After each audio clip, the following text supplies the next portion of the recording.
Des hélicoptères de combat russes aux portes de Kiev. Sur ces images amateurs, l'aéroport de Gostomel est sous le feu d'un assaut héliporté de l'armée russe. Ici, les forces aériennes interviennent autour d'un lac près de Kiev. Depuis ce matin, au son des sirènes anti-bombardement, de longues files de voitures se sont formées pour quitter la capitale ukrainienne.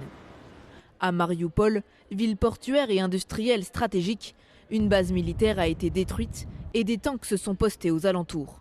Les habitants, paniqués, fuient la ville et se pressent devant les distributeurs de billets. La loi martiale, ça va être la panique. Où est-ce que je vais pouvoir cacher mes enfants? Il n'y a pas d'abri, il n'y a rien. C'est un espace ouvert. Où est-ce que je vais aller?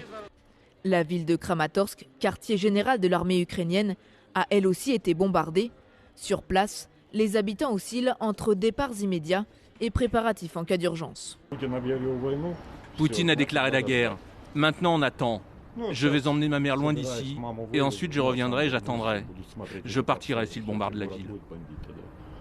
Au nord, c'est depuis la Biélorussie que les chars russes entrent dans le pays. Au sud, ces véhicules militaires russes franchissent la frontière ukrainienne depuis la Crimée. La Russie affirme avoir détruit les bases aériennes du pays. Ici, à Tchuguev, cette épaisse fumée s'échappe d'un aéroport militaire, tandis qu'en ville, des bâtiments résidentiels ont été visés. Les autorités ukrainiennes dénoncent une invasion de grande ampleur. L'espace aérien du pays a été fermé pour l'aviation civile.